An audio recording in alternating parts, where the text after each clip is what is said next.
Begini jadinya, jika seorang ex-security dikasih panggung membahas kitab orang lain, mari kita kupas pernyataannya. Kristen itu lahir apa adanya tahun berapa? Kalau Kristen itu menurut pengakuan mereka, mereka mengatakan bahwa Kristen itu adalah pengikut Yesus. Ditanya lain, jawab lain, lanjut. Ya, Pengakuan mereka ya. Pengakuan mereka katamu. Kata Kristen berasal dari kata Kristus.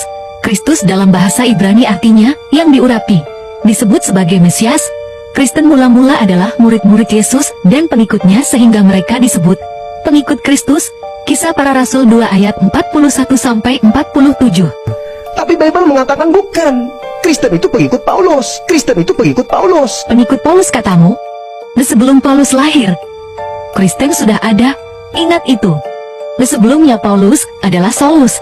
Dia adalah pembenci kekristenan yang berkembang pada masa itu, bahkan membunuh orang-orang Kristen, sebelum akhirnya bertobat dan menjadi pengikut Kristus. Kisah Para Rasul 9 ayat 1-25. Kisah Para Rasul 11 nomor 26. Setahun lamanya mereka tinggal di Turki, Antioquia. Murid-murid Paulus disebut Kristen.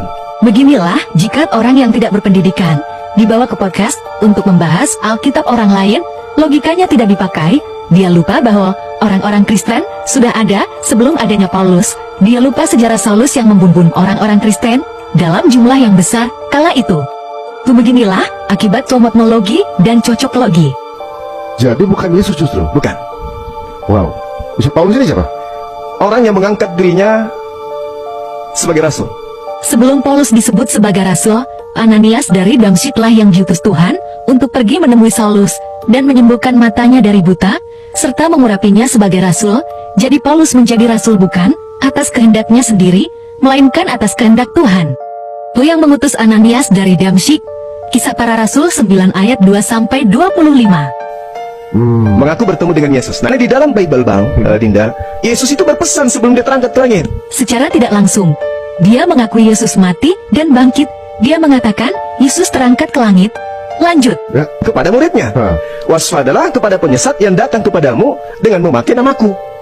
Maksud dari Yesus adalah orang-orang yang mengaku sebagai Nabi dan sebagai Tuhan atau Mesias dan memakai namanya. Dalam hal ini adalah nabi-nabi palsu dan Mesias-Mesias palsu.